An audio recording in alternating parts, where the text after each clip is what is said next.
Hello students, हमारे पास ये एक क्वेश्चन है परमुटेशंस एंड कॉम्बिनेशन से, जो कि जेईई एडवांस्ड 2020 में आया हुआ है। तो कैसे सॉल्व करेंगे इसको, क्वेश्चन देखते हैं। सबसे पहले, in a hotel 4 rooms are available, 6 persons are to be accommodated in these 4 rooms in such a way that each of these rooms contains at least one person and at most 2 persons. Then the number of all possible ways in which this can be done is.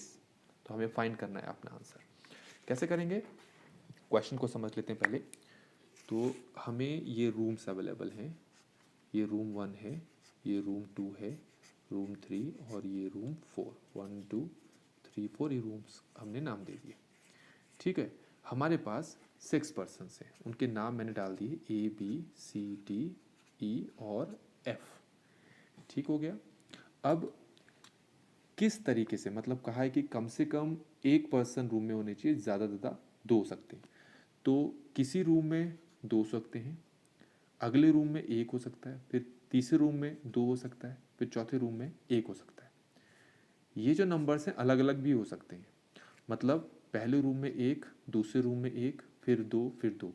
या ऐसे भी हो सकता है, पहले room में 1, दूसरे में 2, तीसरे रूम में 1 और चौथे में 2। ऐसे बहुत सारे वेज बन सकते हैं। ठीक हो गया। अच्छा, इसमें एक चीज़ और ध्यान रखें, जैसे मान लो ए और बी इस रूम में आ गए, सी और डी इस रूम में आ गए, और ई इसमें आ गया, एफ इसमें आ गया। जैसे एक वे हमारे पास ये बनता है। मान लो एक वे और ऐसा बनता है, जैसे सी डी इसमें आ गया, ए बी इसमें आ गया, ई इसमें आ गया, एफ इसमें आ गया। कहने के लिए तो यहाँ 2 हैं, 2 हैं, 1 है, 1 है, 2 हैं, 2 हैं, 1 है, 1 है, पर ए बी के इस रूम में चले जाने से और सी डी के इस रूम में चले जाने से आपके वेज में फ़र्क नहीं पड़ेगा। ये दोनों वेज एक ही काउंट किए जाएंगे, ये चीज़ ध्यान में रखना। अब जैसे मान लो इसमें मैं ऐसे बता दूँ, ए बी यहाँ है, सी डी यहाँ है, एफ यहाँ चला गया, ई यहाँ चला गया, एफ यहाँ चला गया, ई यहाँ चला, ये भी अलग वे काउंट नहीं होगा, ये तीनों के तीनों एक ही वे काउंट होंगे। अब मैं ऐसा क्यों बता रहा हूँ, अभी जब आगे सोल्यूशन बताऊंगा तो वहाँ पर इस चीज़ का यूज़ आएगा।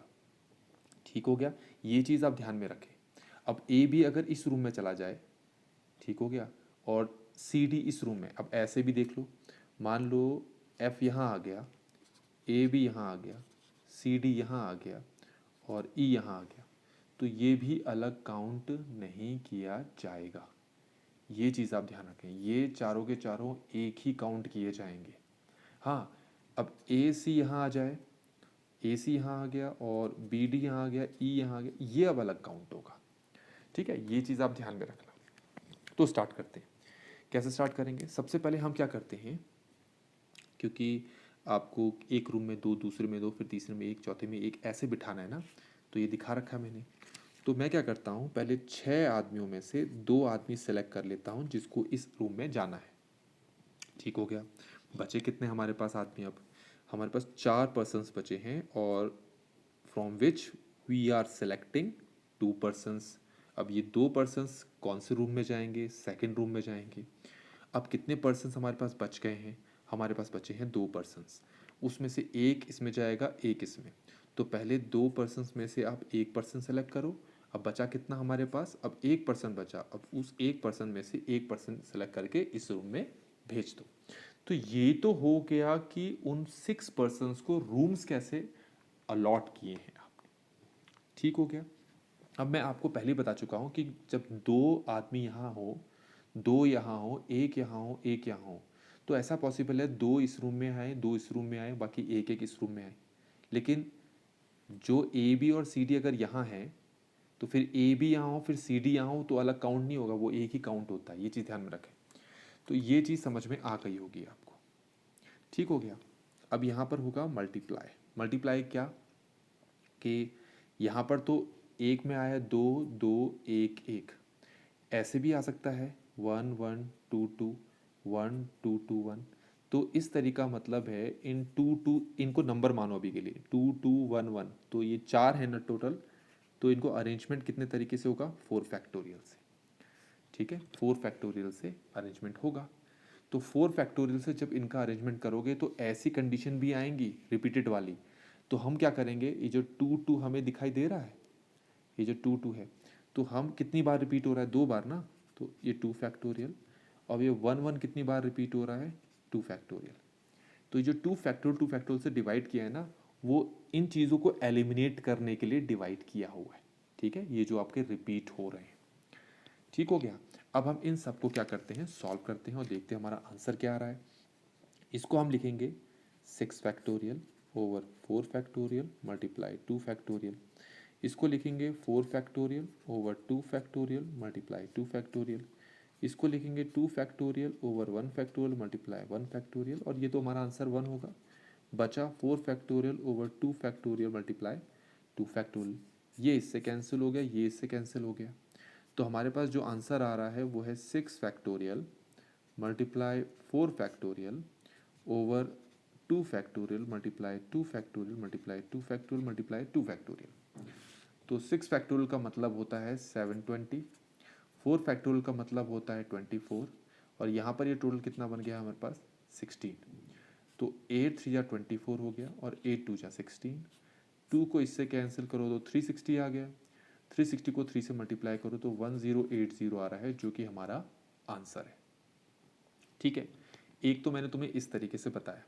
एक तरीका हमारे पास और है, वो तरीका क्या है, फिर से वही देखते हैं। ठीक है, वे करने के तरीके अलग अलग हो सकते हैं, पर है वही मेथड सारा कुछ। जैसे 4 रूम्स हैं, पहले मैं क्या करता हूँ, हमारे पास जो 6 पर्सनस हैं, 6 आदमी हैं, उनमें से मैं 4 को सेलेक्ट कर लेता हूँ। ठीक है, पहले मैंने 6 आदमियों में से 4 आदमी सेलेक्ट कर लिए, multiply, now those 4 person will be arranged in these 4 rooms. ठीक है, मतलब हर रूम में एक एक आदमी को, 4 रूम्स है और उन 4 पर्सन्स को इन रूम्स में अरेंज करना है, तो we can do this by 4 factorial. ठीक है, तो अब इस 4 फैक्टोरियल को लिखते ही क्या हो गया, इसमें एक आदमी आ गया, इसमें एक आदमी आ गया, इसमें एक आदमी आ गया, इसमें एक आदमी आ गया। ठीक है, अब भी हमारे पास 2 आदमी बच रहे हैं, 5th पोजीशन पे और 6th पोजीशन वाला आदमी। अब जो 5th पोजीशन वाला आदमी है, इसके पास या तो वो इस रूम में जाएगा, या इस रूम में जाएगा, या इस रूम में जाएगा, या फिर इस रूम में जाएगा। तो उस जो 5th आदमी है उसके पास 4 ऑप्शंस हैं, वो किसी भी रूम में जा सकता है। ऐसे जो छठा आदमी है उसके पास भी 4 ऑप्शंस हैं, 4 रूम्स अवेलेबल हैं, वो भी किसी भी रूम में जा सकता है। तो इन दोनों को इन रूम्स में एकोमोडेट करने के हमारे पास टोटल नंबर ऑफ वेज जो हो गए वो हो गए 16। पर क्वेश्चन में एक कंडीशन दे रखी है, कंडीशन ये है किसी रूम में 2 से ज़्यादा नहीं होने चाहिए। तो जब इन दोनों को हम एकोमोडेट करवा रहे हैं, तो 4 ऐसी यहाँ पर पॉसिबिलिटीज़ बन रही हैं जिससे कि किसी रूम में 3 आदमी आ रहे हैं। जब तुमने इसको इसमें बिठाया तो उसके बाद इसको भी तो इसमें बिठाया था, तो इस रूम में 3 आ जा रहे थे, हमें उसे हटाना है। इस रूम में भी 3 आ जा रहे थे, इसे हटाना है। इस रूम में भी 3 आ जा रहे थे, इसे हटाना है। इस रूम में भी 3 आ जा रहे थे, उसे हटाना है। मतलब हमारे पास इन 16 में से 4 पॉसिबल वेज ऐसे थे जब इस रूम में 3 बन रहे थे, इसमें भी 3 बन रहे थे, इसमें भी 3 और इसमें भी 3 बन रहे थे। तो इसको माइनस कर दिया तो कितना आ गया 12। तो हम क्या करेंगे, 12 यहाँ पर मल्टीप्लाई कर देंगे। अब हमने क्या कर दिया, 6 के 6 आदमियों को इन रूम्स में बिठा दिए। तो एक रूम में 2, दूसरे में 2, फिर तीसरे में, चौथे में, इस तरह से आ रहे हैं। ठीक है, यहाँ पर 2, यहाँ पर 2, यहाँ एक, ऐसे भी आ सकते हैं। तो इसका मतलब है इस पूरे को डिवाइड करना पड़ेगा, क्योंकि देखो 1 2 3 4 टोटल 4 है ना, तो वो तो पता है, लेकिन इसमें ये रिपीट हो रहे हैं ना, तो रिपीट हो रहे हैं तो उसको क्या करते हैं हम, डिवाइड करते हैं। आपको पता है 2 बार आ रहा है तो 2 फैक्टर 1 2 टाइम्स आ रहा है, वो हमने रिपीट कर दिया। अब इसको सॉल्व करोगे तो ये आ जाएगा हमारे पास 1080। ठीक हो गया। एक तरीका और है, वो तरीका क्या है कि अगर 6 आदमियों को 4 ग्रुप्स में डिवाइड करना है, 6 आदमियों को 4 ग्रुप्स में डिवाइड करना है, तो उसका तरीका है 6 फैक्टोरियल। पहले ग्रुप में कितना होना चाहिए, 2 फैक्टोरियल। दूसरे में कितना होना चाहिए, 2 फैक्टोरियल। तीसरे में कितना होना चाहिए, 1। और चौथे में कितना होना चाहिए, 1। ठीक हो गया, ये समझ में आ गया होगा। 6 factorial over 2 factorial multiply 2 factorial multiply 1 factorial multiply 1 factorial. इसमें 2 2 1 1 आ गए। अब इनको आपस में अरेंज करना है तो 4 फैक्टोरियल से करेंगे, क्योंकि एक यहाँ 1 2 3 4 4 रूम से, तो 4 फैक्टोरियल। डिवाइड भी करना पड़ेगा। डिवाइड क्यों करना पड़ेगा, आपको ऊपर में बता चुका हूँ, क्योंकि यहाँ एक 2 2 1 है तो ये रिपीट हो रहा है, ये रिपीट हो रहा है, तो ये 2 फैक्टोरियल मल्टीप्लाई 2 फैक्टोरियल करना पड़ेगा हमें। इस पूरे को भी सॉल्व करोगे तो 1080 आएगा। तीनों में से जो तरीका आपको समझ में आया है वही आपके लिए बेस्ट वे होगा। तो बच्चों यहाँ पर ये क्वेश्चन का हमने सोल्यूशन यहाँ पर कंप्लीट कर लिया है। वीडियो पसंद आई हो तो लाइक ज़रूर करें। Thank you so much.